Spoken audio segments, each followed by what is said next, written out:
Hi, Pastor Elaine here, and lately life coaching has gotten really popular, and I did professional therapy for 20 years, and I always thought life coaches were just like, honestly, hokey.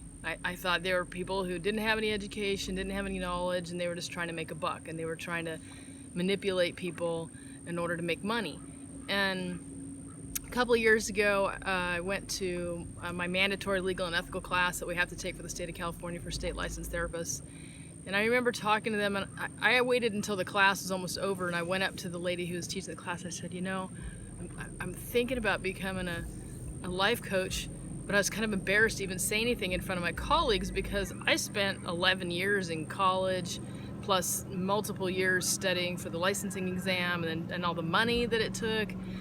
And it was kind of embarrassing to say that I was even thinking about it because I had such a low concept of what life coaching was. And so then I had a situation where my life changed, and I thought, is it possible to do this professionally? I mean, and well, and so, what is a life coach? I spent some time really researching that, and so, as a pastor, I focus on people's spiritual relationship with God. That's what pastoring is helping people with their relationship with God, their spiritual side. And then as a therapist, it's like mental, emotional health. Actually, in the state of California, it's behavioral health is the way they say. If you're behaving well, then they leave you alone. But in life coaching, it's actually more about your particular goal. What is it that you want? So you can find a life coach for just about anything, whether it's dating, dieting, business management, how to be a life coach. I mean, there's just, and so it's your goal, and then you find a life coach that's focused on that goal. And so I thought, if I were to be coaching somebody, what would I be coaching them on, and what is it that I'm good at, and how could I focus in on one good thing? And so it was interesting doing the research on life coaching. There's a belief that what you need to know, you already know, and honestly, I don't believe that. I believe if you're, as a coach, the philosophy is I'm encouraging you to follow through with what you already know to do, and to show you how to find your own resources and that sort of thing, which is great and huge value. And I've actually used that with some of my friends, and they've actually gotten tons of benefit about that. Just looking at, I've had this goal for years and I've really never done anything. And I'm like, okay, let's go over these questions. Let's go over this philosophy. What do you need to be able to follow through with that? And what are the things that are problematic for you? And it's been very exciting because several of them have really attached that and said, hey, this is really helpful for me. And I'm like, great, and that excites me because I like to see motion, and I like to help people.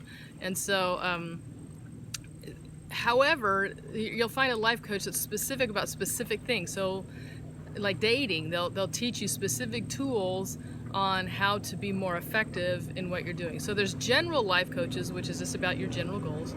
And then there's those that are actually for specific things. We have a water skier going by. I don't know if you'll be able to see them. I think they're out of vision there.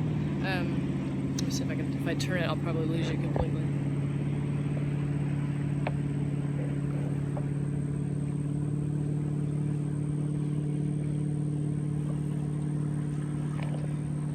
And so my particular area of life coaching is on Christian confident living. So there's a lot of Christians out there who just are not confident. There's so many things that they're just frustrated by. And so my particular niche would be on confident Christian living. However, that doesn't mean that that's all that I do, but that's my narrowed scope. And I thought, well, what if I worked with women, and then thought, what about if I worked with women clergy, since I'm a woman clergy, my poor little boat. And so, I hope this is a tad bit entertaining. So I thought, okay, I'm going to work with women clergy, and so I thought I'm going to just pursue that. the interesting thing is that once I started telling people this is what I'm going to do, I had all of these other people coming to me, well, what about this and what about this? So it was interesting to say, okay, I'm going to narrow who I work with and then allow other people to invite me into a broader spectrum. And so when it comes to niche marketing, that was just really interesting for me, because I thought I just need something that I know well. Well, I'm a pastor, and I've done professional therapy for 20 years, and so I can work with women pastors on you know, self-esteem, self-worth, quality of spiritual experience, that sort of thing. And yet I've been invited to a wide variety of other things for a church, just basic Christian women in general, but then also to women in general, so to help organize a conference for just women's health in general and being part of that process.